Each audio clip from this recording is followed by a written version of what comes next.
आदर्श बाबू आए मां कहाँ हो गए?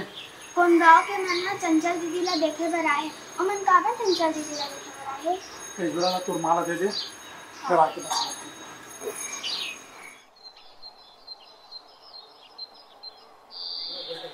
आप भरत बैठे कर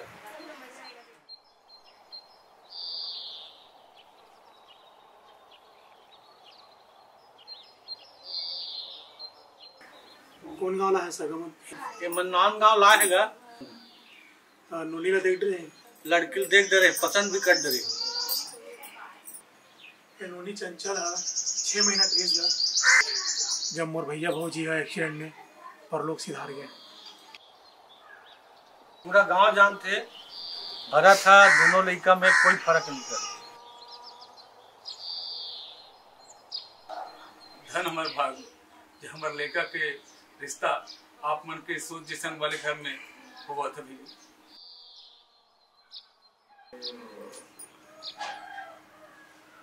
अब हम आ गया तो सगा हम मतलब देरी होती हम मतलब जाना है। चंचल बेटी सगमन जात हो पाँव पर लगी कर। अब तुम्हारी बेटी नहीं सगा अब तो वो हमार बहू हो गई। अब से वो आप पर धन हो गए।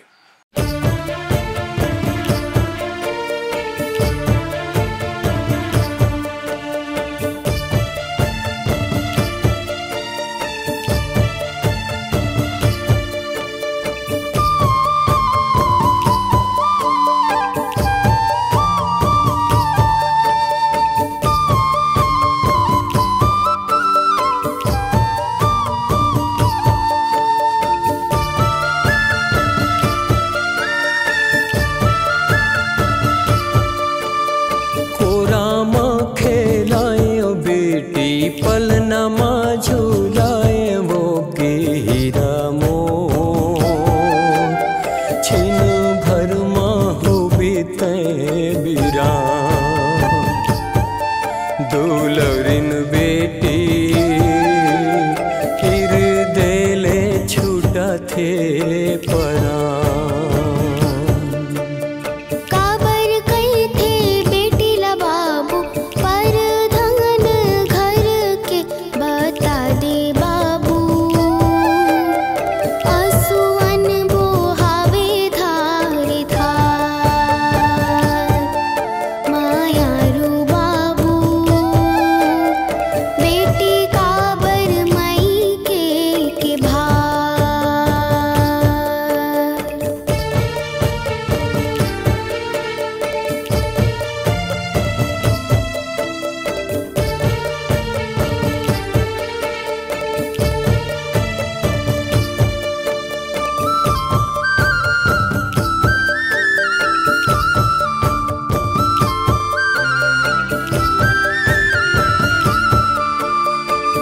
तो तहाँ पर धन ना तो कुल के भार वो बेटी मोर पागा हरस सनुमान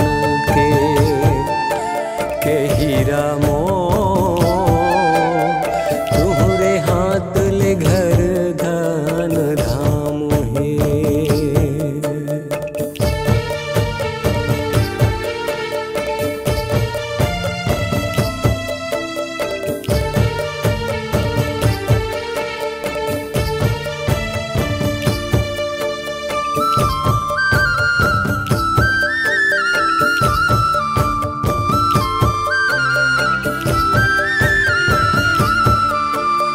जन्म संग लालन पालन मई के होते घर के वो बेटी मोर जिल पर थे दूसर कुल दुआ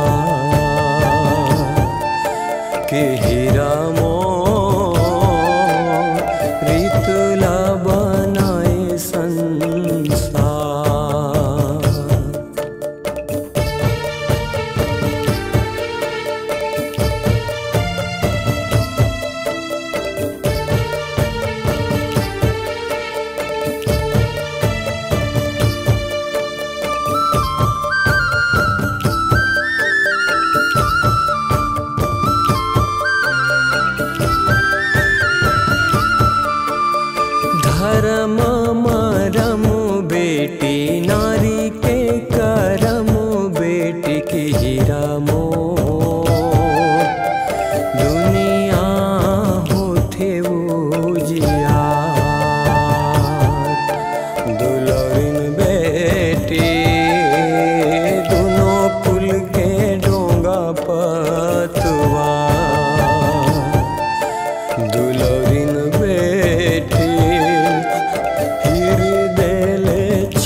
परान।